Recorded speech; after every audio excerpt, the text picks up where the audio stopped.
When I ask you who's your favorite artist, and the names that immediately come to your mind are Picasso, Van Gogh, Monet, Manet, it's not because those mediocre white male artists are actually good.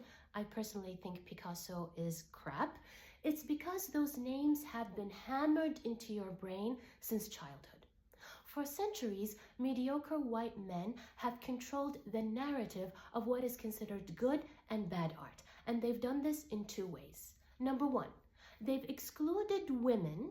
Until the late 20th century, they've excluded women from entering art academies, art education, or receiving formal art training. And even if you were a self-taught, talented female artist, your paintings would not hang in museums or galleries because those spaces were controlled by men.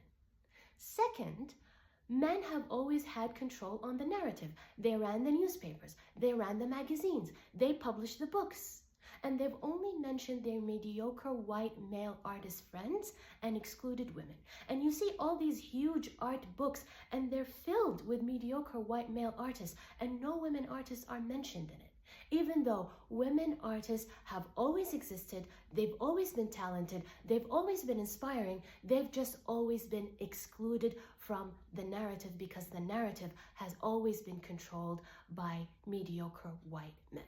It is our responsibility as women not only to research other women artists, but to learn their names by heart, so that next time someone asks you who's your favorite artist or who inspires your art, you don't say Picasso.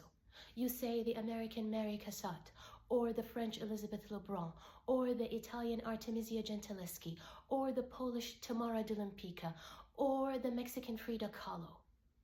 Learn their names by heart. I don't care if you have to write them on a sticky note and stick it to your bathroom mirror and repeat them every morning while you brush your teeth. We need to uplift each other as women artists because that's how men have done it for centuries. They've hyped each other up. They've bought each other's mediocre art for a ridiculous amount of money. They've exhibited each other's art in their galleries and in their museums. They've written about each other's mediocre art in their mediocre books and magazines and newspapers. If you want to learn about more artists, just go to YouTube and write in the search bar, women artists, and you'll get hundreds, if not thousands, of beautifully crafted videos about women artists and their history. It is our responsibility to uplift each other as artists. Your favorite artist does not have to be a mediocre white dude who died 200 years ago. It could be the amazingly talented woman you are currently following on social media. Mention her name, tell your friends about her, go to her show, buy one of her works. And before you say, well, I can't afford to buy an original painting for $300, well, you can always buy a print. A print costs between $20 to $60.